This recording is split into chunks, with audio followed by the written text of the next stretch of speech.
Non, non, ça a été fait en 2000. Je ne sais pas pourquoi ils ont fait ça sur le DOS, là. C'est avec les nouvelles normes et les nouvelles équations du NRC. C'est le dernier NRC, c'est NRC 2000. Le logiciel, c'est juste qu'il est sous une forme, mettons, Mais ça fait old school. Ça fait 12 ans pareil. Oui. Mais ce que je veux dire, ils n'ont pas publié de nouveau NRC Buff depuis 2000. Puis un autre, oui. Mais en fait, par rapport aux ordinateurs, le marqué que tu fais, c'est que tu peux faire un ordinateur dans ton ordinateur. Ça fait que là, tu peux te mettre un vieil ordinateur dans ton ordinateur. Ben, comme moi, j'ai Windows 7, Windows XP, ça marche. Là. Et un autre document que je trouve bien intéressant, que je vais souvent voir, lui, il est peut-être un peu plus orienté producteur, c'est le Alberta Feedlot Management Guide. Lui aussi, il est au complet sur Internet, puis il est gratuit, une recherche. Puis ça aborde là, plein de sujets là, vraiment pratiques, là, comme le traitement des grains, protéines d'aération. C'est ça, c'est vraiment deux super guides. Ce qui est le fun aussi pour pas passer le premier, dans le fond, c'est que des fois, tu peux rajouter des affaires dans ta présentation par rapport à des questions qui viennent dans la première présentation. Ça fait que Jérôme me parlait de barème là, ADF là, pour les types d'utilisation de fourrage. Je savais que j'avais travaillé avec un document, ça fait que je viens de sortir. Dans le fond, c'est un document qui vient de l'Université de Nebraska-Lincoln, l'extension. Ils ont catégorisé le fourrage. Je parlais aussi comment interpréter une analyse de foin, qui est mon présentation. Mais ici, on peut voir, je ne sais pas, c'est pas mal utile, des fourrages en bas de temps, dans le fond. Eux autres, ils considèrent ça pour les laitières au début de lactation, les vaches fraîches et autres productrices. Ça pourrait être pour l'engraissement aussi, un peu dans le bouvillon. Les bonnes laitières, les jeunes tares, puis du foin excellent pour la semi-finition, 31 à 35 d'ADF. Si vous allez du foin à 40 et plus d'ADF pour faire de la semi-finition, vous allez trouver que ça va pas vite. Du bon foin pour des vaches à bœuf, on parle souvent de 36, les autres ils marquent 36 à 40. C'est sûr que c'est pas mal mieux de viser 36 que 40. Puis ce que je trouve, dans le fond, des fois on catégorise, on fait des catégorisations, mais il faut vraiment parler d'un foin, dans le fond, puis l'associer à un type de régie. Dans le fond, quelqu'un qui fait une régie, il a une semi-finition tardive qui va sevrer à 10 mois, ça va être beaucoup plus tirant sur la vache, il va avoir besoin de pas mal meilleur foin, en pas mal plus grosse quantité, que, mettons, quelqu'un qui va dans une régie, mettons, de sevrage un peu plus hâtif, il peut passer du foin de moins bonne qualité, un peu là, dans le gap, là, dans le trou entre le sevrage et le prévailage. Un foin de maintenance là, pour des vaches à bœuf, dans le fond, tarif, on parle de 41-42%. C'est sûr que c'est pas du bon foin, mais des vaches à bœuf, comment je pourrais dire, quand c'est pas en production, c'est pas si exigeant que ça. Puis pauvre qualité, dans le fond, on peut parler de parler.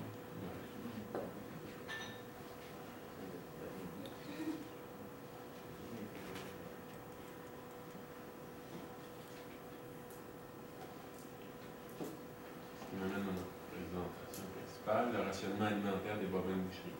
J'ai bien aimé la formule qu'on empruntait tantôt, où on pose des questions, qu'on commente.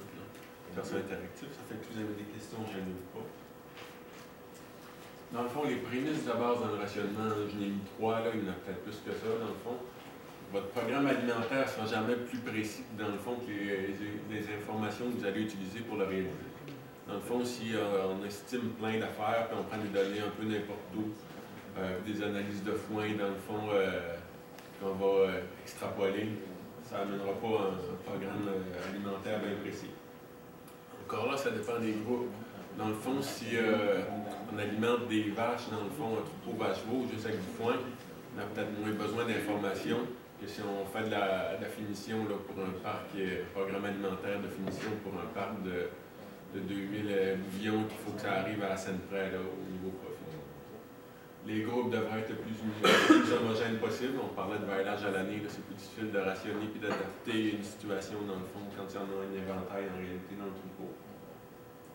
Aussi, il faut tout le temps se contre-valider, dans le fond. Le suivi de l'ingestion et des performances des groupes vont permettre d'ajuster vos futurs programmes et d'apporter des corrections s'il y a lieu. Dans le fond, on peut parler de prise alimentaire. Le NRC peut bien dire, dans le fond, qu'un animal, un bouillon, mettons, tant de poids, va manger 2,6% de son poids. Mais en pratique, si vous avez un client qui a une RTM et qui pèse, dans le fond, lui, c'est 2,7% chez vous pour une quelconque condition. Dans le fond, on va utiliser la consommation réelle plus que ce qui est prévu. Puis d'ailleurs, les logiciels de rationnement, il y a tout le temps des correctifs qui peuvent être apportés. Là. Ça, on verra après-midi, mettons, ici. Là. Les informations à recueillir à la ferme, dans le fond, pour faire un bon programme alimentaire, dans le fond, au niveau du type d'animal. Dans le stade physiologique de l'animal, mettons, c'est une vache, un bouillon, c'est une vache en lactation, depuis combien de temps, au niveau de la gestation, le sexe de l'animal, le bouillon, tard, taureau, l'âge de l'animal, le poids actuel et le poids à maturité de l'animal, puis aussi le poids final quand on fait des programmes alimentaires pour certaines strates de production, le type de croisement et les races qui le composent. Dans ce cas, puis dans le modèle du NRC, je peux rentrer le type de croisement avec les races, mettons croisement simple, double croisement, triple croisement. Il y a la régie de l'élevage aussi. Si on ajoute ou non des implants, des ionophores, ça peut faire une différence. Sur l'alimentation et sur pâturage ou exclusivement là à l'intérieur en mangeoire. L'environnement de l'animal, dans le fond aussi qu'il faut tenir en considération. La vitesse moyenne du vent, si c'est à l'extérieur, la température du mois précédent et la température actuelle, la présence d'un refroidissement nocturne ou d'un stress de chaleur. Ça, en Gaspésie, on n'a pas souvent ça. Le stress de chaleur, j'entends, le refroidissement nocturne.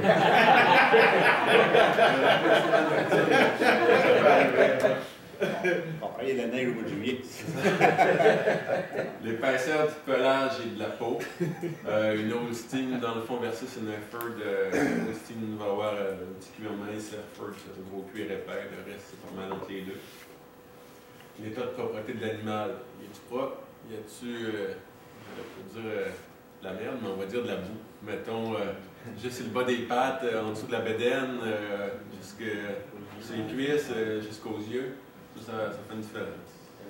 Juste pour ton état de propriété, aussi, il y a une grille, la fédération a publié une grille. Ouais. Il y a des grilles, sont là, c'est ici de français, il y a un autre type de grille sur l'état de propriété. Comme tu dis, les pattes, c'est de 1 à 5 et tout.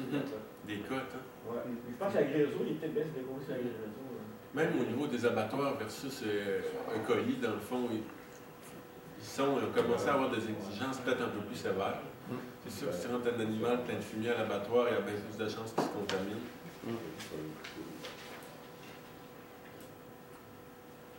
Dans le fond, de quoi qui va pas mal faire foi là, de la qualité d'un programme alimentaire, c'est une bonne estimation de la consommation de matières sèches. Dans le fond, une estimation précise, c'est indispensable pour prévoir le gain, puis appliquer efficacement les équations destinées à calculer les besoins nutritionnels. C'est affecté par une multitude de facteurs. Si on prend juste l'exemple du pâturage, la disponibilité des fourrages va conditionner la consommation. À 2250 kg de matières sèches à l'hectare, dans le fond, c'est pas mal la consommation maximale. En bas de ça, la consommation peut être réduite. Dans le fond, si on parle de 450 kg de matière sèche à l'hectare, je ne sais pas ça peut être quelle hauteur, mais d'après moi, c'est pas mal, peut-être 2 pouces, peut-être moins. En tout cas, il n'en reste pas haut. Là, on parle de 60% de la consommation, dans le fond. La vache va pâturer plus longtemps, mais même si elle pâture plus longtemps, elle n'aura jamais le temps, ça va être même trop long pour elle, de manger ce qu'elle a besoin. Eric, Oui. par rapport à ça, pour aider le monde, la compagnie Gallagher, ça peut être n'importe quelle compagnie, mais en tout cas, Gallagher, ils ont une petite règle promotionnelle là, qui mesure la hauteur de l'herbe. OK. Et puis, vous avez un petit guide là-dessus pour évaluer votre quantité de matière sèche à l'hectare. Je ne sais pas si vous avez vu ça. On a même une vidéo aussi. OK, je n'ai pas vu. Mais il y a aussi ceux qui étaient à l'été sa formation de pâturage. Il y a un projet avec Velecta pour Sur l'herbomètre. l'herbomètre. Qui sont en train de calibrer une bidule que tu mets dans le champ pour mesurer la quantité de matière sèche qui est disponible. C'est un projet de 3 ans. Puis ils sont la première saison qu'ils faisaient cette année. Fait que ça peut être intéressant. C'est un outil qui s'en vient. Ouais, ça va être intéressant. Ouais. Puis comme je disais, dans le fond, en bas de 2000 kg de matière sèche à l'hectare, la grosseur des bouchées est réduite et n'est que partiellement compensée par le temps supplémentaire passé au pâturage. Dans la Bible de l'alimentation, dans le fond, il y a des formules dans le fond qui permettent de d'estimer la consommation au pâturage pour différents rendements. L'estimation de la consommation de matière sèche à l'engraissement. Dans le fond, c'est régulé par l'apport énergétique de la ration. Là, dans le fond, je vous ai mis l'équation, dans le fond, ici. La consommation de matière sèche, dans le fond, ça va donner le nombre de mégacalories que l'animal va ingurgiter, dans le fond, dans sa journée. Puis on divise par la densité énergétique de la ration. Ça va donner la CVMS, dans le fond, ce qu'il est capable de manger. C'est plus précis que la consommation avec la MDF? C'est ce qui est utilisé, dans le fond, dans l'NRC. C'est pas l'énergie. Dans le fond, ici, vous voyez, on parle de 10,6 mégacalories, que je diviserais par la densité de la ration qui est à 1,5 mégacalories au niveau de l'entretien. Ça me donnerait quoi qui tourne autour de 12. Peut-être, excusez, de 8. Ici, il y en avait un autre en équation, là, elle est moins précise, c'est pour estimer, dans le fond, initial body weight, c'est le poids corporel initial, dans le fond, pour donner un estimé. On parle là, dans le fond, dans mon exemple, de 300 kg, d'un bouillon de 300 kg, une consommation de 8,2 kg. Ici, ce qu'on peut voir, dans le fond, c'est un graphique qui a été fait pour un bouillon de 900 livres avec une section moyenne. Dans le fond, on peut voir la concentration d'énergie nette d'entretien dans la diète, qui passe d'un 1 à 2,4, avec la consommation qui va varier, qui va monter. Ça, c'est l'ancienne équation du NRC. Ça, c'est la nouvelle, avec les corps. Dans le fond, on voit qu'elle atteint un pic là, pas mal autour d'1,5, 1,6. Il y a une consommation aussi, on peut estimer la consommation de matière sèche pour les vaches. C'est une autre équation, c'est pas la même équation. Ça marche encore sur le même principe. La présentation, à la limite, je pourrais la déposer sur le site des Bovie Experts à demain. Comme je vous dis, si vous allez chercher là, le NRC, vous allez avoir des équations là-dedans aussi. Excuse. Oui. C'est dans le fond, ton autre courbe, c'était l'énergie nette gain, à 1,5 à 1,6. L'énergie nette d'entretien. Entretien. Qui va conditionner la consommation. Point qui meurt. Okay. Pardon? Plus c'est riche, point qui meurt. Jusqu'à après 1,6. C'est comme les Avant enfants. 1,6, c'est le contraire. Comme les enfants du chocolat, ils m'en ils viennent quand ils mangent moins. Regardez ici, c'est à peu près 1,6 dans le fond. Il y a C'est là que la gestion se passe mieux. Ça carbure. Ici, ça, c'est la nouvelle équation pour les vaches. Dans le fond, on voit que c'est un peu la même affaire, peut-être moins extrême que les bouvions. Puis la courbe ne suit pas la même tendance. Dans le fond, les vaches, eux autres, plus c'est énergétique, plus ils vont manger. Dans le fond, c'est un peu ça quand on parle d'engraissement. C'est quasiment exponentiel la vitesse parce que plus que c'est énergétique, moins peut-être de NDF dans la bedaine de la vache, dans le fond de fil. Puis vu que l'encombrement du rumen est moins élevé, dans le fond, elle mange plus de foin qui est plus riche. Là, il ne tient pas compte du temps de gestation là-dedans. Non, ça c'est l'équation de base. Là. Après ça, tu as plein de facteurs de correction, on va en aborder tantôt. Mais j'aurais pu faire 200 diapos avec plein d'équations. C'est parce que la consommation, surtout quand on parlait tantôt en fin de gestation, à cause du fœtus, la vache en mange moins aussi. Parce que l'encombrement du rumen, Puis les besoins augmentent, mais surtout dans les 3 derniers mois de la gestation. Il y a une couple de tableaux pareils, on va le voir un petit peu. On va plus loin. OK, dans le fond, ça, vous voyez, ma vache, mettons, avait besoin de manger 15,15 mégacalories d'énergie nette d'entretien par jour. Puis ça, dans le fond, c'était comme un foin là, de juillet d'un client qui avait pris un 28 d'énergie nette d'entretien. C'est quoi qu'on voit bien souvent dans le bœuf. On pourrait diviser mon 15,5 par 1,28, ça me donnerait mon nombre de kilos de matière sèche par jour. On a autour de 12 grammes. C'était 12,2, je pense. Puis en Alberta, ils ont sorti une nouvelle équation, dans le fond, pour les animaux, les vaches qui sont alimentées exclusivement au fourrage. Dans le fond, cette équation-là, elle va tenir compte de la protéine brute, de la ration et de l'ADF. Vous voyez, dans le fond, elle donne une consommation de 13,47 kg de matière sèche. Il y a une autre affaire, là, SBW, c'est Shrunk Body Weight. Dans le fond, c'est le poids corporel, mettons, vide, là, pas de bouffe en dedans, pas de... Ça fait 15%. Quasiment 20. Il y a une équation tantôt, je vais vous montrer. Ça fait qu'il faut ramener ça, dans le fond, Ça me donnait, mettons, dry matter intake par kilo de poids corporel exposé à puissance 0,75. Ça me donnait 0,111. Ça fait que quand j'ai ramené ça dans le fond, 600 kg, ça me donnait 13,45 kg de matière sèche.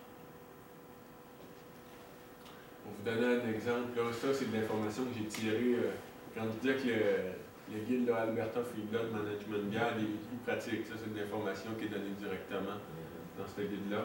Au niveau de CVMS pour des bouvillons à l'engraissement. Vous voyez dans le fond que plus l'animal est jeune, plus il va manger en proportion de son poids. Les veaux de 400 livres à l'engraissement pourraient manger à peu près 3% de leur poids. Quand on est rendu là, à 1200 livres sur une ration de finition, pendant 160 jours, ça veut dire qu'on parle d'une ration peut-être un peu moins énergétique. Penses-tu qu'il y a des rations fourragères et des bons fourrages au Québec, on peut faire toucher cette courbe-là? Je peux pas dire. D'après moi, juste des fourrages, ils vont peut-être moins manger parce que c'est sûr que ce sera jamais aussi concentré qu'une ration d'engraissement. Mais je pense que mon idée, dans le fond, il faudrait que je la valide. Je pense que c'est en bas là, de ce CVMS-là un petit peu. Juste avec des fourrages. Ça dépend de la qualité. Pardon? Ça dépend de la qualité. Oui, c'est des qualités. Oui, mais je le sais. Mais même si c'est de la qualité, si on dit que c'est l'énergie qui conditionne, dans le fond, l'absorption de la prise alimentaire, même avec le meilleur fond, vous n'aurez jamais autant d'énergie que dans une ration, mettons, avec du grain. Parce que là, avec les ensilages d'un jour, les veaux à 600 livres, nous autres, on a mesuré avec la région qui faisait 3,2. OK. Ouais, Ça, juste avec tout. OK. 3,2 livres de gain par jour. 3,2%. Le CVMS? Ben, j'ai peut-être tort, là, il faudrait. Mais non, on ne parle pas de le fourrage, je parle des fourrages énergétiques qu'on a fait dans les Ouais. C'est-tu de l'essence sauvage? Non, je parle juste là, des veaux qu'on va prendre, qu'on va sevrer, mettons, à 200 jours. Puis on les a suivis, ça fait 3-4 années qu'on fait ça. On va voir la qualité des fourrages des producteurs. Puis des fois, c'est la nouvelle technique qui produit dans le lait, les fourrages d'un jour. Et on s'aperçoit que nos veaux faisaient plus de consommation, peu importe comment on formulait les rations avec l'informatique. On a été peser les foins chez les gens, on s'est aperçu que nos consommations étaient 3,2% à 700 livres. En haut des chartes En traditionnelles. cause, puis quand on les mettait, mettons, il y avait des erreurs, c'est en ferme, ça arrive souvent, ils mettaient du foin qui avait été fait plus longtemps au champ. Les animaux, volontairement, ils ne voulaient pas en manger. Mais Ce qu'il faudrait c'est faire. la même chose que toi, parce que j'ai eu des cas, puis c'est en haut du 3% facilement, les bons fourrages. Puis on l'a fait cette année, il y a des gens qui le font avec l'ensilage humaine qui était de très haute qualité cette année, avec des foins. Puis là, les veaux qui sortaient, qui étaient là au d'impact, parce qu'il y a une conjoncture spéciale aujourd'hui, peut-être il a fallu changer pendant l'alimentation. Il y a des gens qui ont collègue les veaux pour atteindre le pack au mois de janvier. Ils vont sortir au mois de novembre. Oui, j'ai une affaire, je viens d'y penser par contre. Là. Ça, c'est des CVMS de base. Mais après ça, on va passer une liste comme de 30 facteurs qui peuvent influencer la consommation de matière sèche. Ça peut. Ouais. Mais je serais drôle, dans le fond, de ce que tu dis, d'essayer avec cette équation-là. Dans le fond, qui est pour une ration exclusivement fourragère, de mettre, dans le fond, notre analyse de fourrage. On pourrait l'essayer. Oui, ils sont analysés. Mettre l'analyse de fourrage, protéines brutes, ADF, dans le fond, pour voir quelle sorte de consommation que ça pourrait Les donner. ADF sont à 27. On essaiera. C'est ça. Là, je parle de facteurs d'ajustement pour la consommation de matière sèche. Dans le fond, on peut voir que l'état d'adiposité, le gras corporel, ici, on peut le transférer sur une cote de chair de 1 à 9. Dans le fond, plus qu'un animal est gras, moins qu'il va consommer. Dans le fond, on va multiplier notre CVMS qu'on a calculé par un facteur de 0,73 pour un animal qui a 8,5 sur 9 d'état de chair. La moyenne est à 5,5. Sans ionophore, il va consommer plus aussi. Des fois, ça peut expliquer les chartes tout à fait pour des animaux implantés puis avec ionophore. Non implantés, ils consomment moins. Les femelles vont consommer moins. Encore plus s'ils sont sans MGA, dans le fond, pour contrôler les chaleurs, ils vont consommer moins que s'ils ont du MGA. Des croisés Holstein vont consommer 8%. Excusez pas des croisés, des Holstein vont consommer 8% de plus qu'une CVMS normale. Les croisements Austin-Britannique, 4%. Les veaux, on parle de consommation normale. Si on parle de yearling, de semi-fini, de veaux d'un an qui n'ont pas encore rentré en finition, on parle de 10% de plus. Si on fait une forte pression génétique de sélection pour le gain, on peut parler d'une consommation supplémentaire de 12% de plus par rapport au char. Dans le fond, si on fait des tests, dans le fond, chez des producteurs qui ont vraiment une génétique forte pour le gain, ça peut des fois expliquer. C'est ce que tu dis là, moi j'avais des troupeaux de haute génétique, puis j'ai jamais jusqu'à 20% de plus. Tu vois? Ah ouais, c'est consommateur. Ça fait tous ces facteurs-là, c'est pour ça que faire ça à la main, dans le fond précis, ça prend un logiciel parce que ça va prendre une éternité calculer une ration. Aussi des facteurs d'ajustement pour la température. Quand tu fais bien chaud et que c'est pas frais la nuit, dans le fond, ils vont manger peut-être 35% de moins. Par contre, si il fait bien chaud, on a 35 degrés Celsius, mais qu'il y a un refroidissement nocturne, ça se replace et ils vont manger 90% de ce qu'ils mangeraient normalement à une température thermomètre. L'équivalent de ce qu'ils mangeraient s'ils feraient entre 25 et 35 degrés. Entre 15 et 25 degrés Celsius, c'est thermomètre. Après ça, la consommation commence à monter dans le fond à mesure qu'il fait plus froid. C'est 3% de 5 et 15. On est rendu à 16% là, en bas de 15 degrés Celsius. Même, il y a quoi que j'ai déjà eu, ça, il n'était pas dans les chartes, mais à un moment donné, quand il fait vraiment froid, c'est comme s'il fait tellement froid que les vaches, ils se parquent dans un coin et puis ils arrêtent de. Ils ne veulent plus aller manger dans le fond. C'est ça. La consommation va baisser. Donc, souvent, j'avais suivi beaucoup des animaux en semi-culture dans les passés lointains. Effectivement, quand il fait froid et que les conditions sont mauvaises, c'est humide, les animaux se tassent, la consommation baisse des fois jusqu'à 60%. On se paquait dans le moton. Tantôt, des animaux sales, 85, ça peut baisser à 60%. Tu dis ce que tu veux. Hein? Tout est froid aussi. Parce que c'est. Quand ils sont mal à l'aise, des fois ils se rendent compte. C'est comme nous autres, là, des fois, c'est. Fait une grosse tempête, puis on va aller au restaurant, des fois on va rester chez nous. Mais il faut dire aussi, quand ils veulent consommer ça, puis c'est la masse est à peu près à moins 20. À chaque fois que tu en parles de boucher, ça gèle les dents. Ben ouais. Encore plus si le fourrage est humide, beaucoup humide. Il y a-tu un effet, maintenant ils vont consommer moins, mais un effet dans le temps, que 2-3 jours après, ils vont consommer plus? Je peux pas te le dire. Ils font du bien qu'on consomme pas. C'est sûr qu'il y a toute une capacité, si c'est une ration juste fourragère, tu as tout le temps, on appelle ça de gut fill en anglais, l'encombrement du rumen. S'ils sont pleins, ils ne peuvent pas manger beaucoup plus. Là. Mais au-delà de ça, c'est sûr que la consommation, d'après moi, c'est pas une ligne fixe, ça peut varier là, un peu en montagne russe. Si on parle de pluie, ce qui a été remarqué dans le fond, c'est que les animaux ont mangé entre 70 et 90% de ce qu'ils mangeraient normalement. Une boue moyenne, là, 10 à 20 cm, entre 95 et 85, boue sévère. Ça commence à être vaseux, là, entre 1 pied et 2 pieds de vase. C'est pas loin dans le dessous du ventre. Entre 85 et 70 la longueur des jours, dans le fond, ça peut faire une petite différence. On parle de 0,98 à 1,02. Puis, c'est des observations qu'on fait, dans le fond, pour des rations de semi-finition versus une ration choppée, hachée, versus du foin long ou haché plus long. Ça peut réduire la consommation. Peut-être plus pour des semi-finis que des finis. Ça fait que dans le fond, ces facteurs-là, ça sert aussi à calculer. Mais aussi, ça peut nous permettre d'optimiser, dans le fond, notre ration. On peut voir quand il fait froid, dans le fond, peut-être de donner des fois un peu meilleurs, dans des périodes de grand froid. Elle a comme pas rapport là, mais je sais pas. C'est échappé, mais je vais en parler. Je vais en parler pareil.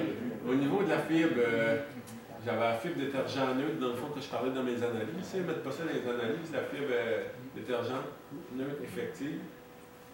Ce que je veux dire, tu peux avoir un aliment, dans le fond, qui a une bonne NDF, mais que si ton aliment est haché trop fin, la NDF ne sera pas effective.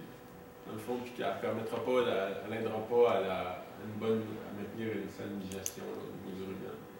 Dans le fond, c'est comme je disais, c'est la fraction de la NDF qui est efficace pour stimuler la mastication, la salivation, la rumination et la mobilité du rumen. Ça va maximiser l'efficacité alimentaire sur une diète riche en concentré.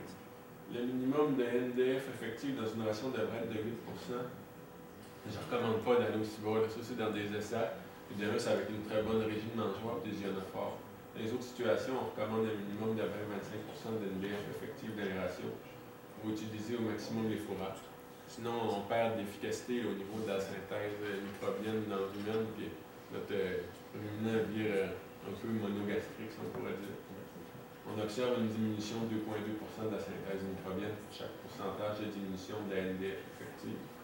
Puis ça, c'est un site internet, dans le fond, vous pourrez aller consulter avec la NDF effective d'une gamme d'aliments. Bon. Je reviens à ma suite véritable.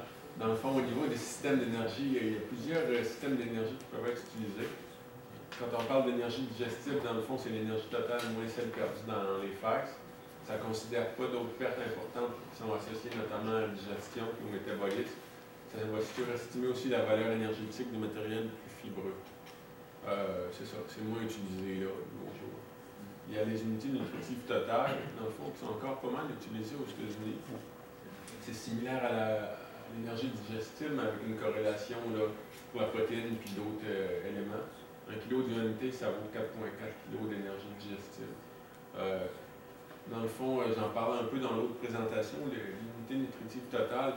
Des fois, ça peut être utile, dans le fond, quand on parle qu'on a un troupeau de vaches sur une ration de fourrage. C'est plus facile à calculer et à valider rapidement, dans le fond, que de calculer, d'entrer dans le système des énergies nettes de maintien, des énergies nettes de gain, ou de lactation avec des vaches. Les UNT, tu peux le même à mi-terme. À mi-terme. Un calcul rapide, là. C'est ça. Tu l'as cette analyse de foin direct, puis mettons, tu peux aller voir des chartes, mettons, la base dans tel stade a besoin, mettons, de temps d'UNT, puis là, tu vois dans ton analyse de foin, ça peut convenir ou pas. Ça permet des vérifications plus rapides. L'énergie métabolisable, dans le fond, c'est l'énergie digestive, puis on a enlevé des pertes d'énergie via l'urine par production de gaz. On ne tient pas compte des pertes de chaleur. Finalement, on tombe au système d'énergie qu'on utilise là, de nos jours au Québec ou au Canada. L'énergie nette de maintien et l'énergie nette de gain. Ça tient compte de toutes les formes d'énergie. Les besoins de l'animal sont donnés indépendamment de la diète, ils tiennent compte de la fonction physiologique, dans le fond, à laquelle ils sont destinés. On peut calculer l'énergie nette de maintien et de gain à partir de l'énergie métabolisable. Ou directement, ça arrive, mais soit directement sur les analyses de fourrage. Puis il y a des équations aussi qu'on peut utiliser pour ramener la fibre brute sur des énergies, sur des analyses de graines concentrées, puis transférer en énergie nette de maintien ou de gain. L'équation de base, dans le fond, on la voit, c'est 0,77 mégacalories divisé par le poids vide, dans le fond, exposé à puissance 75. Les facteurs qui vont affecter là, les besoins d'énergie nette de maintien, c'est le poids corporel, la race, le génotype, le sexe, l'âge, la saison, la température, stade physiologique, dans le fond, lactation, gain, croissance, silégénisme, l'alimentation du mois précédent, c'est une croissance compensatoire, type d'activité là, au pâturage, vu que l'animal se déplace plus, ça peut être un peu plus demandant. Tantôt, là, je parlais de poids vif, poids vif, dans le fond, le poids d'un animal vide. J'ai mis l'équation pour la calculer. Dans le fond, c'est le poids plein multiplié 1 moins, il appelle ça Gottfield. Dans le fond, Gottfield est conditionné là, par la NDF du fourrage ou de la ration. Ça, c'est, je ne sais pas si vous êtes capable de lire les chiffres d'où ce que vous êtes, mais je trouve ça intéressant, dans le fond, là, au niveau des réserves de la croissance des animaux. Si on voit ici, dans le fond, l'énergie nette, dans le fond, de gain qui est requis, ça c'est normal. Mettons, si je prends un poids à 300 kg, on voit que plus le gain, dans le fond, est grand. Mettons, si on parle de 0,6 versus 1,3 kg. L'énergie nette de gain, dans le fond, nécessaire pour réaliser ce gain-là, ouais, plus grand. Ici, on a le pourcentage du gain qui va se faire sous forme de protéines, et le pourcentage du gain qui va être sous forme de gras. Dans le fond, on voit que plus que l'animal vieillit ou devient plus pesant, plutôt, dans le fond, le gain est moins fait sous forme de protéines, mais plus sous forme de gras.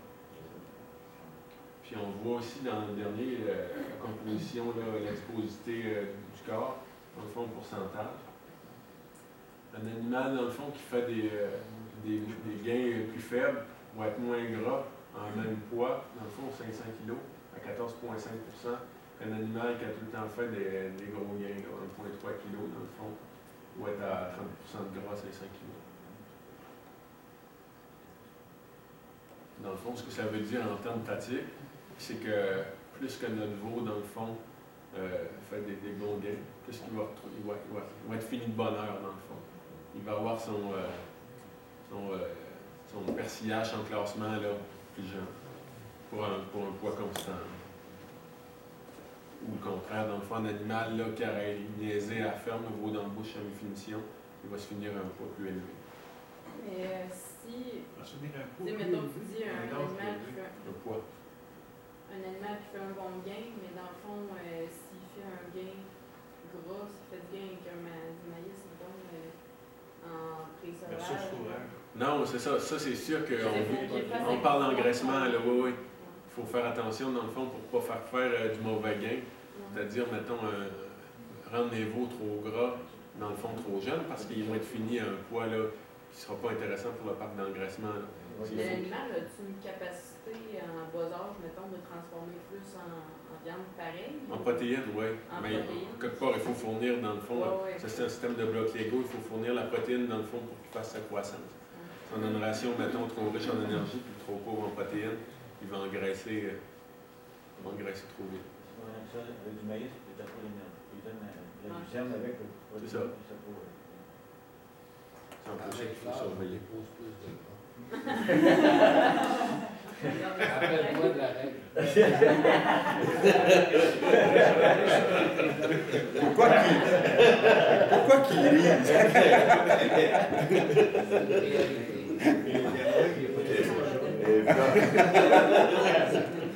Toujours dans le fond avec toujours point de vue croissance et réserve corporelle, il y a certaines conditions qui vont venir modifier le rythme de la croissance. Ou la... OK. Répète-toi de la règle. Le rythme de la croissance ou l'accumulation des réserves corporelles, dans le fond, on parle des ionophores, des agents anabolisants, dans le fond, les implants, l'alimentation précédente. Pour un niveau final d'engraissement donné, là, adiposité constante, mettons, on parle d'un animal qui serait fini, mettons, 29 % de gras. Il faut réduire le poids fini de 25 à 45 kg si on n'utilise pas d'implant contenant de l'estrogène. Il faut augmenter le poids fini de 25 à 45 kg pour l'utilisation d'implants contenant de l'acétate de trombolone et de l'estrogène. Et augmenter le poids fini de 25 à 45 kg pour des périodes prolongées de faible gain. C'est ce que je disais, pour une adiposité constante dans le fond. Il va se finir un poids plus élevé. Parce que, pour avoir le même épaisseur. diminuer le poids fini de 25 à 45 kg pour l'utilisation d'une diète haute en énergie depuis le sevrage. Ce qu'on appelle calf fed, dans le fond, qui n'a pas de finition, qu'on pousse le veau aussitôt qu'il est sevré, il va classer depuis le bonheur. C'est moins populaire, ça. C'est ça. Mais ça l'était un petit bout de temps. C'est ça. Dans le fond, ça fait, ce que ça veut dire, c'est que si on n'implante pas versus si on implante, on peut peut-être se retrouver avec des animaux qui vont être finis 200 livres, dans le fond, plus tard. Ça dépend du type d'implantation. Non, si on va implanter, ils vont être finis. Si on parle d'augmenter le poids fini de 25 à 45 kg, si on utilise l'acétate de trombolone pour l'estrogène. La première phrase, tu dis si tu n'as pas d'utilisation d'implant, juste des fourrages, ils vont être 45 kg moins pesants pour avoir le même poids de finition que l'autre qui a des implants. Oui, parce que ça engraisse un petit peu moins avec les implants. Ça favorise le dépôt de protéines. Dans le fond, les anabolisants, c'est ça, ça retarde le dépôt de gras. Surtout les gros implants, c'était plus longtemps. Ça fait qu'en théorie, ils vont se finir plus pesants. Des bêtes plantées, avec des implants. Oui, avec des implants. Ouais. Il y a quelqu'un qui fait la semi-finition, ça l'enterre dans des implants. Ben, pour le gain, pour un niveau économique, moi je pense que oui. Mettons, dans le marché de créneau qui vise plus la qualité, là, c'est comme une autre affaire. Mais strictement économique, pour des animaux qui s'en vont dans un parc d'engraissement, moi je pense que oui. Moi, je suis encore une fois pas d'accord. Non. Parce que je pense, ça dépend si tu entends par semi-finition, c'est au niveau du conducteur de chevaux qui fait une semi-finition de 200-300 livres. Oui, c'est ça. En tout cas, moi, je serais pas à l'aise de le recommander parce que les implants ne seront pas maximisés parce que bien souvent, la ration en avant des animaux n'est pas adéquate pour aller chercher l'implant. Ouais, ça, c'est tout le temps, dans le fond, tout le temps, comment je pourrais dire, relatif aux conditions de régie, là. Non, mais si Ça tu met- passes d'un gain de 2,5 à 3 livres. Ben oui, moi je pense que ça va le valoriser, là. Ouais. Même si le pâturage avec des révalorgés, mais quelqu'un qui semi-fini, mettons, pendant 200 jours juste avec du foin, je pense pas que ça Non, va je- bien. Ça dépend de la qualité du foin. Si le foin est bon, l'interne va réagir. Si le foin n'est pas de garde, ça réagit pas. Mais ce qu'on voit, en tout cas, ce que je vois plus souvent, moi, c'est de la semi-finition, ce que je pourrais dire semi-intensive, là, qui n'est pas juste faite juste au fourrage, qui vont mettre peut-être 40-50% de grains d'aération. Là, je pense que ça peut valoir la peine. Tout ce regarde recommander des implants. Moi, je suis pas vétérinaire, je peux pas me recommander. moi. Boulet complète, là. Pardon? Ben, je dis toi. Toi, là, en avant, là. Oui, là. Je serais à l'aise de recommander, ben, on ne peut pas recommander parce que c'est un vétérinaire, là, mais l'utilisation d'implants avec une ration là, de foin sec, puis de blé à côté, puis à peu près, là, pas de balance, puis pas rien. Là. Ben, ça dépend du type d'implant. Là. Il y en a qui implantent les veaux à la naissance avec du gros, il y en a qui implantent au pâturage avec du révalorgé. Ouais, mais ça, c'est des implants pour le pâturage. Ouais. Mais c'est plus axé parce sur que- la définition. c'est parce qu'il y a une nuance entre implant agressif et implant Ouais, non moi, agressif. j'irais pas que des implants de parc, mais tu as des implants, mettons, je sais pas si on peut dire doux, mais en tout cas, Ben, non agressif. un entre-deux, là. Oui, je serais à l'aise, mais pas n'importe comment, pas n'importe quel producteur. Je pense pas que ça peut être dangereux pour l'animal, sauf que ça ne donnera rien. Sauf que s'il y a une bonne stratégie d'implant et une bonne régie, je pense qu'on peut aller chez peut-être en 20, 25, 30 piastres pour un 2-3 piastres de valeur d'implant. Aussitôt que tu as un gain de 2 livres, 2 livres et demi, là, t'as avantage. Ouais. Ça, moi, j'ai pas de misère à recommander ça. Tu vas augmenter ton 2,5 livres. Tu vas augmenter ton gain. Si tu fais la ration pour faire un gain de 2 livres, 2 livres et demi, t'as l'avantage de mettre un implant. Ton veau paraît mieux aussi un petit peu, il est plus coffré. Effectivement, en termes de conformation au niveau de la vente, C'est c'est ça. pour ceux qui cassent Ah ouais. à la naissance, on veut une différence. Ah ouais. T'as meilleure ta musculature. C'est ça. Moi, je peux juste vous dire que, excusez-moi, je peux juste vous dire qu'un bœuf en finissant implanté versus un pas implanté, il y a une méchante coche. Ah, ça c'est Oui, sûr. non, Ça c'est sûr. Ouais. Le jour et la nuit. Mais je suis pas un pro bio, mais ça dépend si c'est un marché créé ou pas. Ben, on a un marché de créneau chez nous qu'on n'implante pas, puis tu sais, on est capable de monter à 1350, 1400 livres pareil. J'ai su un peu au niveau alimentaire, mais ça ressemble pas à un gouvillon qu'on va voir dans le fond d'un parc d'engraissement. C'est moins carré. Un nature bœuf, on va au même poids, ça fait 6 semaines de plus. Pardon? Un nature bœuf, dans le temps, va jouer au même poids que l'abattage des autres ailleurs, c'est 6 semaines de plus. Vraiment, la viande est aussi bon, sinon meilleur. Je ne sais pas qui était moins bon. Mais pour le même poids, c'est quand même bon 6 semaines de plus. Ouais, moi j'avais une suggestion, là, si on est pour parler de produits vétérinaires à un moment donné, là, ou tout ça, on pourrait intégrer les implants, c'est quoi les principaux noms à retenir, puis quand est-ce qu'on utilise, quand est-ce qu'on les implante. Le guide de la Santé animale. Mais un qui serait très bon, c'est André Cécile. C'est ça qu'on On en a parlé hier. Ah, on est pas hier, ok. Il y a une petite coche, il en parle d'une petite coche dans les NRC aussi, sauf que ça a été publié en 2000, c'est pas une Oui, nouveau produit. oui. Là. Ça parle un peu du rose, ça. C'est super beau, mais on parle pas de... Non. Alberta Feedlot Management Guide, ils vont en parler un peu aussi. Celui comme- qu'on a- Non, lui que je vous ai dit qu'il était disponible sur Internet. Au niveau de la consommation, inspiré en termes d'augmentation, les veaux implantés par rapport à non implantés, 5-10%. Non implanté, bien souvent ils vont manger moins. On parle de 8% de plus. Si au niveau conversion alimentaire, Ça améliore la conversion alimentaire, le pourcentage. J'imagine que ça dépend de la sorte d'implant. Mais tantôt, on parlait acte vétérinaire, tout ça, là, tu peux recommander d'implanter des animaux, mais tu peux pas le faire, l'implant. Tu sais, c'est comme... C'est un peu comme... Faut que Ben, ça soit tu peux dire, prescrit. tu peux Tu peux le dire, suggérer. ah ouais, suggérer, c'est ça, il n'y a pas de problème là. Mais d'aller faire une démonstration pour faire comment implanter, là, c'est plus délicat. C'est ça. Guy, tantôt, parlait des réserves corporelles de vache. Je pense qu'il n'y a pas un tas de temps là-dessus, mais c'est juste pour vous montrer, là, sur une échelle d'1 à 9, dans le fond, la variation du gras corporel, mettons, à 1, à 3,70% de gras corporel versus 9, il y en a quasiment 34%. Ça, on a un poids, dans le fond, standard, à une cote de chair de 5 qui est à 100. À 2, là, on est rendu à 80, à 81. Si on parle, on va mettre ça facile à calculer, si on parle d'une vache de 1000 livres, à 2, elle pèse 200 livres de moins.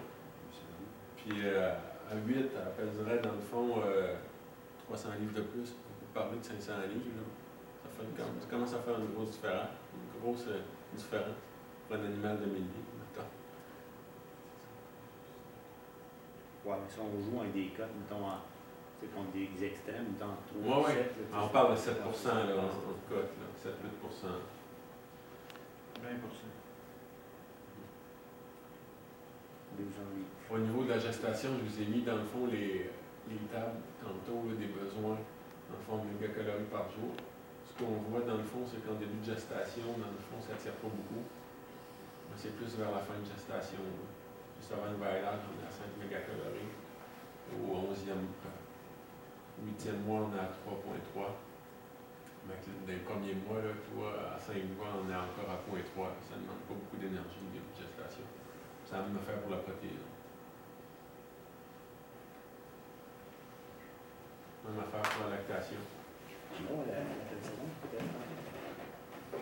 Parce que là, il donne la recommandation de l'énergie a augmenté beaucoup les besoins de 10 reports, c'est le dernier 2000, versus 84, c'est ça qui est ces recommandations? C'est 2000, oui. C'est la recommandation du 2000. Fait qu'ils ont augmenté beaucoup les besoins pour les... Ils ont changé, je vais en parler tantôt, ils ont changé aussi le système de protéines. C'est plus de la protéine brute comme c'était en 84, c'est de la protéine métabolisable.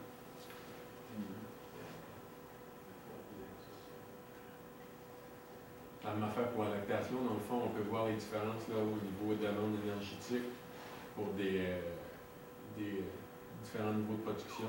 Au pic, on parle de 5, 8, 11 puis 14 kg. Au fond, on voit que ça peut monter de 2,42 à 6,77. Puis le pic, dans le fond, de demande là, au niveau de l'énergie, c'est autour de 9 semaines de lactation. Autour du 2e mois. Ça nous fait pour la protéine. Mais ça, ta production laitière, t'as bien beau avoir mettons, des races que tu penses qui peuvent donner 14 kg de lait. Ça dépend de la génétique aussi. C'est difficile à évaluer. Oui. Ils vont évaluer ça. Il y a un autre table. Un petit kilo, un kilo. On parle de semence. On parle de poudre sevrage du veau. Est-ce que d'ailleurs, tu calculé la production laitière? La misère, c'est-tu l'aptitude pour le gain ou c'est la production laitière de la mère? Là, parce que la vraie façon de... C'est une composante qui vient de la mer, qui vient de partie de la croissance du veau. C'est parce que la vraie façon de mesurer la production laitière, c'est que tu pèses tes veaux, tes vaches, tu enlèves tes veaux, tu les mets dessus, tu pèses tes veaux. C'est la façon qui pèse des veaux pour rester. Pour calculer la production laitière quotidienne, parce que sinon, c'est pas évident. On s'entend que si on a de la misère à faire peser les vaches aux producteurs, on n'est pas rendu à peser les veaux pour savoir comment les vaches donnent de l'air. C'est plus expérimental. Oui, on tombe dans le fancy, je pense qu'il y a des étapes avancées. Ce que je veux dire dans le NRC, j'ai pas mis le tableau, mais il y a des moyennes par vache. Par race. Par race. Oui, pour différentes productions. Tu sais, dans le fond, un peu, c'est une régie, mettons, un peu pouette, dans le fond, que ça n'aura pas de production peut-être à 14 kg. Tu peux adapter ça avec la race, dans le fond, pour un peu le régime de l'entreprise. Mais c'est de l'estimation. Au niveau de la protéine, dans le fond, ce que je disais tantôt à Guy, on travaillait auparavant avec la protéine sur la base de protéines brutes. À cette heure, on utilise le système de protéines métabolisables. Dans le fond, c'est la somme de la protéine non dégradable additionnée à la protéine d'origine microbienne produite dans le rumen. Ça transmet une information plus précise. Ce système-là, c'est un des deux avantages. Ça tient compte du fait que la dégradation ruminale de la protéine n'est pas équivalente pour tous les aliments. Il y a des aliments, dans le fond, la protéine de certains aliments va être mieux dégradée dans le rumen, d'autres moins bien dégradée. On peut estimer les besoins en protéines brutes en divisant la protéine métabolisable par un quotient variant de 0,64 puis 0,80 selon la dégradabilité de la protéine dans les aliments. Le quotient 0,64, dans le fond, c'est pour la protéine entièrement dégradable. Le quotient de 0,8, dans le fond, c'est pour la protéine entièrement non dégradable. On est capable d'aller entre les deux, là, dans le fond, avec les règles de 3. Deux modèles existent dans le logiciel du NRC pour déterminer les besoins en protéines. cet après-midi. Il y en a un, dans le fond, le modèle 1, il marche avec des tables, c'est celui que j'utilise. L'autre, ça demande beaucoup plus de connaissances, puis des estimations, des connaissances plus précises au niveau de chaque aliment. Il va simuler, dans le fond, le rumen, une simulation un peu informatique du fonctionnement du rumen. La protéine d'origine microbienne peut former de 50% à presque tous les besoins là, en protéines de l'animal. Dans le fond, c'est pour ça que c'est bien important d'avoir un rumen qui va bien fonctionner. Bien sûr, ça peut varier en fonction du contenu en protéines non dégradables du rumen. Dans le fond, la protéine qui va être dégradée dans l'intestin, dans le petit intestin, qui va passer dans le rumen, ce qu'on appelle la bypass protéine. Ceci implique le maintien d'une bonne activité ruminale, dans le fond, comme je disais, joue un rôle de premier plan. Burrow et collaborateurs ont estimé la synthèse des protéines microbiennes à 13% des unités de la ration. Ça veut dire que dans le fond, avec votre analyse de fond, vous êtes capable, vous avez les unités, vous êtes capable un peu d'estimer la protéine microbienne qui va sortir du rumen. Puis vous avez la protéine dégradable et la protéine brute. Ça fait que vous êtes capable d'estimer la protéine métabolisable. Dans le fond, en additionnant la protéine microbienne plus la protéine non dégradable.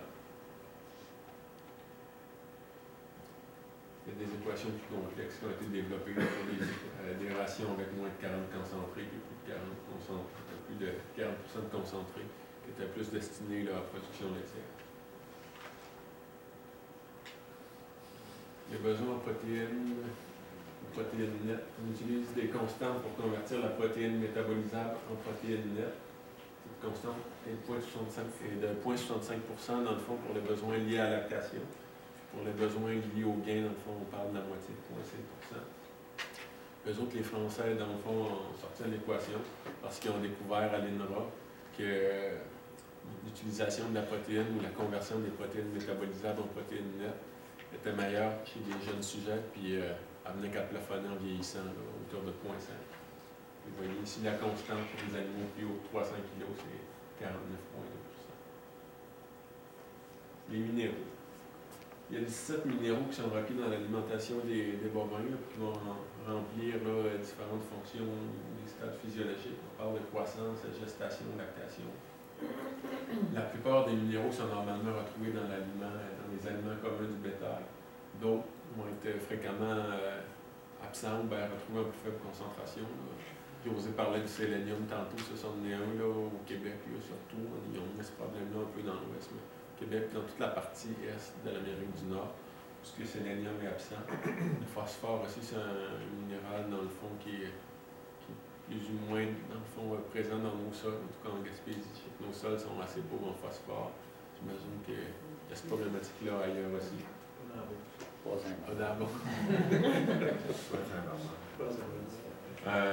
Un ajout abusif de minéraux à la ration peut entraîner des effets environnementaux indésirables. On parle de bilan-phosphore. Il y a eu un peu cette réaction-là là, au niveau du lait il y a peut-être 5-10 ans, parce qu'on avait tellement peur qu'il y ait des problèmes de fertilité et de reproduction qu'on mettait plein de phosphore dans les rations des vaches à lait. On s'est aperçu dans le fond que si on coupait le phosphore, la reproduction restait bonne pareil, puis qu'on avait moins de rejets dans l'environnement.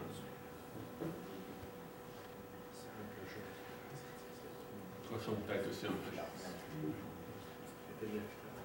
Au niveau des minéraux, il y a d'autres minéraux qui ne sont pas requis au niveau des besoins, mais qui sont présents quand même dans l'alimentation, qui peuvent être toxiques à des concentrations données.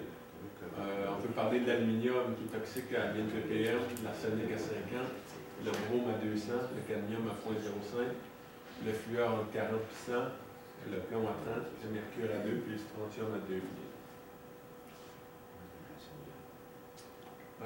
J'ai pas parlé de tous les minéraux, ça aurait été trop long. J'ai fait le tour des principaux minéraux, qu'on appelle les macro-minéraux, ceux disponibles nécessaires en plus grande quantité. L'absorption du calcium, dans le fond, si on parle du calcium, va varier selon les besoins puis par rapport à la prise alimentaire de l'animal. Généralement, le calcium alimentaire va être absorbé à des niveaux qui vont varier entre 50 et 68%. Les formes sous lesquelles on va retrouver le calcium dans les plantes sont moins disponibles. Si on prend le cas de la luzerne, dans le fond, il y a 20-33% du calcium qui se forme d'oxalate de calcium qui est non assimilable. Il y a certaines études aussi qui vont démontrer qu'avec des diètes riches en concentré, on parle de perte d'engraissement, l'ajout de calcium en excès des besoins, plus de 0,3%, va améliorer le gain moyen quotidien ou l'efficacité nécessité alimentaire en engraissement. En plus, ça coûte pas cher, c'est pour ça qu'ils vont donner de la chaux. Beaucoup d'impact d'engraissement, puis c'est une activité aussi de tampon là, sur le pH des rumens. Au niveau du calcium, dans le fond, les besoins sont, pour la maintenance 15,4 mg de calcium par kilo de poids vif, pour le gain de 7,1 par 100 g de gain de protéines, pour la lactation de 1,3 g par kilo de lait produit, la gestation de 13,7 g par kilo de poids fœtal, plus les 3 derniers mois de gestation, comme je vous disais avant ça par mois. Généralement, on va assumer une absorption de 50% pour convertir les besoins physiologiques du calcium en calcium alimentaire. C'est-à-dire que si vous calculez les besoins de calcium avec ces 4 lignes-là, dans le fond, vous allez diviser par 50% pour avoir votre calcium alimentaire. Au niveau des déficits, on peut parler de fracture, de rachitisme, de retard de croissance, de stéomalacie. Au niveau de la toxicité, au niveau de calcium, ils sont bien tolérés par l'animal. En pratique, c'est rare qu'on voit des toxicités au niveau du calcium. Ce qu'on va remarquer, dans le fond, c'est une réduction de la digestibilité sur des diètes en haut de 4,4 %. Il faudrait vraiment avoir échappé la poche de chaud dans RTM, peut-être même plus qu'une. Ouais, c'est ça. Au niveau du magnésium, on parle des besoins pour la croissance et la finition de 0,1 %. La gestation, c'est encore à 0,1 %. La lactation, ça demande plus de magnésium. On double les besoins, 0,2 % de la ration. Au niveau des déficits, on peut parler de l'excitabilité des veaux, de l'anorexie, de l'hyperémie, du sang qui va se concentrer dans certains organes, de convulsions, de mousse à la bouche, de salivation excessive, de calcification des tissus mous. Il y a aussi, là, dans le fond, quand on parle de magnésium, on parle bien souvent de tétanie d'herbage. C'est pas de quoi qui est super fréquent dans le bœuf. Ça va plus être retrouvé là, au niveau de vaches en lactation sur des jeunes pâturages luxuriants, là, bien fertilisés. Les signes avant-coureurs, on peut parler de vaches nerveuses, de chute d'appétit, tremblement des muscles du visage, un manque de coordination. À la fin, quand on va être plus magané, elle va reposer sur le côté, la tête par en arrière, puis après ça, là, plus loin, c'est un petit shake, puis la mort. C'est un gaz. C'est ça. On fait le bacon, puis elle meurt. Mais ça arrive souvent avec les pâturages. Peut-être plus, oui, parce que les pâturages sont plus luxuriants, c'est ça. Ça arrive avec les pâturages qui ont beaucoup de mauvaises herbes, avec un chou, des affaires comme ça arrive. Et aussi, on va le voir quand je vais parler du potassium, il y a une interaction potassium-magnésium aussi. Dans des pâturages qui sont hauts en calcium, tu as plus de chances qu'il y ait des interférences, puis qu'il y a un manque de magnésium, puis qu'il y a pas cette tétanie d'herbage. Au niveau de la toxicité, c'est pas un problème dans le bœuf non plus. La toxicité débute à 0,4, mais c'est capable de tolérer davantage. Quand on peut parler, dans le fond, le printemps, quand les animaux pâturent dans des jeunes pâturages, ça peut monter à plus que 0,4, ils vont tolérer. Quand on rationne, on monte pas son bœuf. Au niveau du phosphore, c'est souvent associé au calcium à cause de leur rôle dans la formation des os. Joue un rôle dans la croissance et la différenciation cellulaire, l'utilisation de l'énergie, dans le fond, l'ATP, la formation des phospholipides, le maintien de l'équilibre acido-basique et osmotique. Ce qu'il disait dans le fond au NRC, c'est qu'on a peut-être trop mis d'emphase avec les années, puis dans le bœuf, sur le sacro-saint ratio, le calcium-phosphore, il faut maintenir à 2. Dans la pratique, là, on n'a pas de problème là, des ratios de calcium-phosphore qui varient entre 1 pour 1 ou 7 pour 1. D'abord, qu'il y a assez de phosphore dans le ratio. Au niveau des besoins, ça se calcule un peu de la même façon que le calcium. Il y a une partie, dans le fond, qui va à maintenance qui est nécessaire sur base de kilos de poids vif, 16 mg de phosphore, 3,9 g par 100 g de protéines de gain. Lactation, c'est 0,95 g par kilo de lait produit. La gestation, 7,6 g par kilo de poids fœtal, encore dans les 3 derniers mois. On va assumer une absorption du phosphore de 68 % pour convertir les besoins physiologiques en phosphore alimentaire. Au niveau des déficits, c'est le minéral le plus déficitaire pour le bétail, le pâturage au monde, qui dit. Croissance et efficacité alimentaire réduite, des symptômes, des pertes d'appétit, problèmes de reproduction, de production laitière, les os fragiles. Les animaux, par contre, vont tolérer assez bien des déficits mineurs. Il y a eu une expérience là, qui a été réalisée aux États-Unis, je pense dans les années 60, 70, avec des génisses Hereford. Ils ont donné 2 niveaux de phosphore à des génisses de leur sevrage à la 5e lactation. Dans le fond, on parlait là, des niveaux qui allaient de 6 à 12 grammes par jour versus des niveaux de 20,6 à 38,1. La conclusion d'étude, c'était que 12,1 grammes par jour, c'était adéquat dans cet essai-là. C'était pas mal le minimum. Si on commençait à remarquer que c'était des niveaux qui avaient des effets pervers là, en bas de 6 grammes, mais dans le fond, on recommande bien plus que ça parce qu'on ne veut pas qu'il en manque. Puis c'est surtout des conditions bien encadrées, des essais. Mais ce que je veux dire, c'est que vu que ça s'accumule dans les os, comme le calcium et le phosphore, les carences apparaissent pas tout de suite dans le fond parce qu'il peut y avoir les os vont non fournir, il y a un équilibre qui se fait. Puis qu'il peut y avoir des petits déficits sans trop de conséquences. Mais que c'est un minéral qu'on va fournir parce qu'il est souvent déficitaire. L'ajout de phosphore dans le fond, dans la ration d'animaux qui pâturent, va souvent améliorer dans le fond la fertilité et le poids des veaux sevrés. Au niveau du potassium, on parle de 0,6% pour la croissance et la gestation. Au niveau de gestation, au niveau des besoins, de 0,7% pour la lactation. Au niveau des déficits, on va remarquer les prises alimentaires bien élevées, du piquant, des animaux qui vont lécher le sol, un mauvais pelage, une faiblesse musculaire. Déficit majeur, c'est peu probable. L'organisme, dans le fond, n'est pas capable d'entreposer le potassium, comme le calcium et le phosphore dans les os. Ça fait que le déficit peut survenir plus rapidement que le déficit en phosphore et en calcium. Au niveau des toxicités, on en a généralement 3%, cependant, c'est assez bien toléré. Le jeune pâturage des animaux qui vont consommer parfois plus, le risque principal est la tétanie d'herbage. Dans le fond, il va y avoir une interférence, comme vous disais tantôt, potassium, magnésium. Quand le potassium est haut. Et le magnésium moins disponible dans les zones fourrages. Au niveau du sel, dans le fond, le sodium, le besoin pour croissance et finition, ça peut varier de 0,06 puis de 0,08% de la ration. Ça en a fait pour la gestation. Au niveau de la lactation, on parle de 0,1%. Les déficits, quand ça manque de sel des animaux, dans le fond, boucherie, c'est pas des déficits, c'est des signes qui sont spécifiques. Donc, on peut voir une perte d'appétit, la croissance réduite, production laitière réduite, du piquant. Le ratio potassium-sodium dans la salive, c'est un bon indicateur. Au fond, normalement, c'est les animaux qui vont licher à terre. Non, les roches, les bâtiments. Mange les arbres aussi, Le bois, les écorces d'arbres. N'importe quoi, de toute façon. les madriers, les C'est ça, chevaux font ça aussi. ouais. Les chevaux, Les chevaux aussi, des fois, c'est quand ils s'ennuient parce que chez nous, mettons, on sent qu'ils donnent pas mal de blocs, mais on dirait qu'ils aiment bien chiquer le parc. Les Souvent, chevaux, c'est le soigner une fois. C'est ça. Ce comportement, ça. Les recherches avec des chevaux, par exemple, c'est plus le phosphore qui fait le chier. Ouais, tu fais ça. Tu fasses des pattes avec des chiens. Ouais. J'ai un vieux voisin, lui, c'est parce qu'ils sont en feu. Lui, il mange Ouais, il dit tu soignes trop, il dit son cheveu en feu des chevaux. Au niveau de toxicité, on peut tolérer jusqu'à 9% avec une bonne source d'eau. On parle de beaucoup de sel. Même il y en a qui vont mettre du sel dans le grain pour contrôler l'absorption et la consommation du grain. Dans l'eau, c'est pas mal plus grave. Dans le fond, si on a du sel en eau d'abreuvement, le sodium, c'est plus toxique. Il faut tenir ça sous 1%.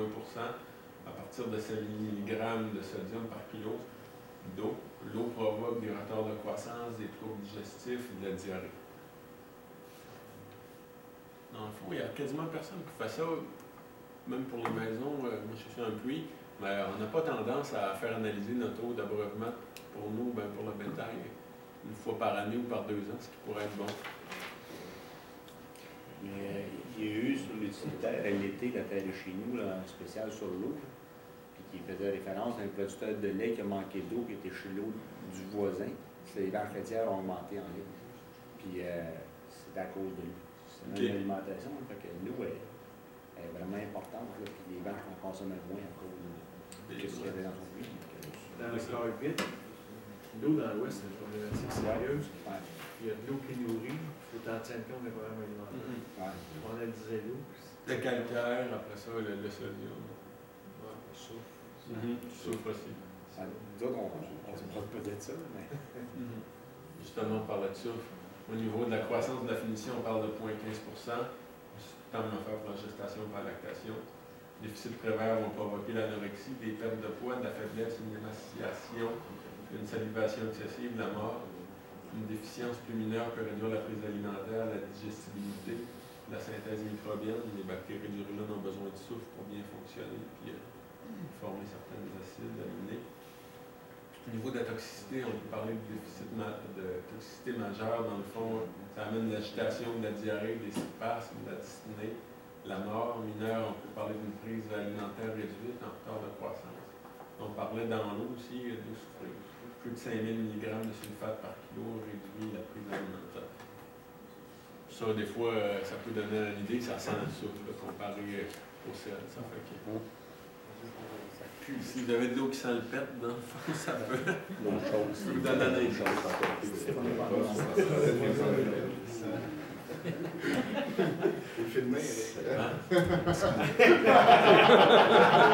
De l'eau qui sent la flatulence. Au niveau des vitamines, dans le fond, les bovins boucheries requièrent peu de suppléments de vitamines, mais on en donne pareil, surtout dans un but préventif.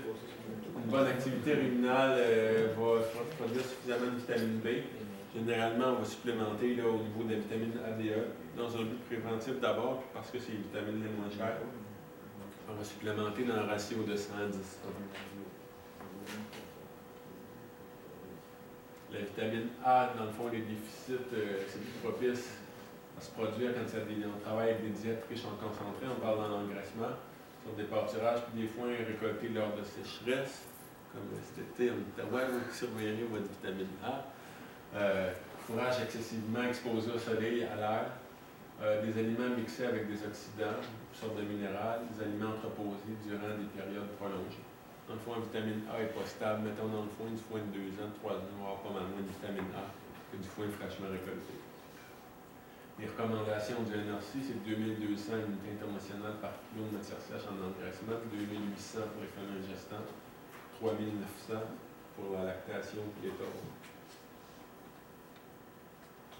Au niveau de la vitamine D, la vitamine du soleil, situation plus propice aux déficiences, c'est des animaux qui ne vont pas à l'extérieur, des animaux qui ne mangent pas de foin séché au soleil, des diètes riches en concentré. Donc, ça nous allume là, peut-être au niveau des parcs d'engraissement. On parle de 275 unités internationales par kilo de matière sèche. Moi, c'est plus gros que ça. Au niveau de la vitamine A, situation plus propice aux déficiences, beaucoup de gras insaturés dans la ration, beaucoup d'aliments humides dans la ration, ça peut amener à des déficiences. C'est difficile d'être précis car il y a beaucoup d'interactions entre les vitamines A. C'est un antioxydant, ça agit en conjoncture avec le sélénium. Ce qu'ils m'ont recommandé normalement, c'est entre 15 et 60 unités internationales pour des jeunes veaux, de 50 à 100 par jour dans les rations de finition, pour aider à préserver la couleur de la viande. À un moment donné, les abattoirs donnaient des bonus ou des primes, je pense que ça ne payait même pas la vitamine A, par contre, c'est assez cher. Là. Mais mettons, si vous êtes dans un créneau là, ou quoi de même, supplémenter là, à des niveaux plus forts en vitamine A, ça peut aider à assurer là, une meilleure conservation de la viande sur les tablettes. En le fond, un noirci moins vite. On parle de 300 unités internationales par jour pendant 266 jours. Puis si on se prend trop en retard, dans le fond, on a juste à en donner plus, on peut parler de 1317 unités internationales pendant 30 jours. C'est l'équivalent. Vitamine K, dans le fond, il n'y a pas de recommandation au niveau du NRC, c'est généralement assez trouvé dans l'alimentation. Lui-là, dans le fond, parce qu'on parle de syndrome du trèfle rouge, la consommation de trèfle rouge mal conservé, là, du trèfle là, humide, puis noir, là, un peu moisi, ça va contenir du coumarol, qui peut créer des interactions négatives avec la vitamine K. La coagulation se fait mal, puis ça peut venir des hémorragies. Les collégiens répondent bien à des traitements à vitamine K. Vitamine du complexe B, une déficience, dans le fond, ça va souvent se limiter aux jeunes animaux, parce qu'on disait tantôt que les bactéries humaines en produisaient assez. Dans le fond, avec un rumen immature, ou dans des situations où il y a des antagonistes qui sont présents, ça peut amener une déficience.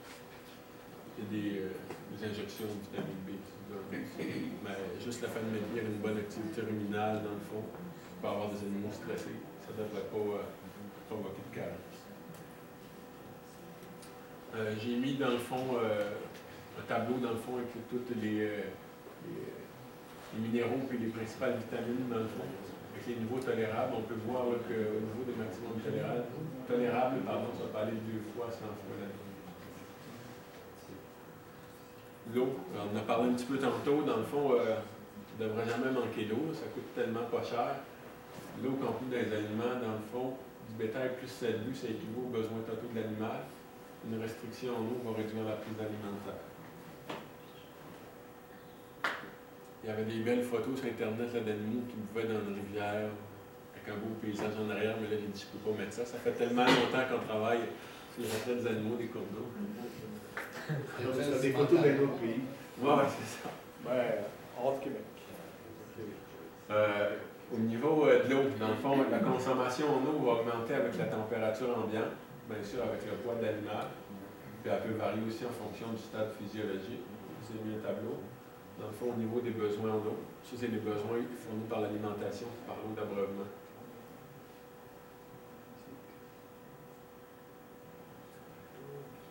Au niveau de la consommation du foin, dans le fond, je voulais juste faire un petit aparté là, au niveau des mangeoires. Dans le fond, il y a 4 types de mangeoires. Ça avait passé dans nos revues, ça. Je pense que Gaëtan nous avait envoyé les liens il n'y a pas longtemps. Ouais.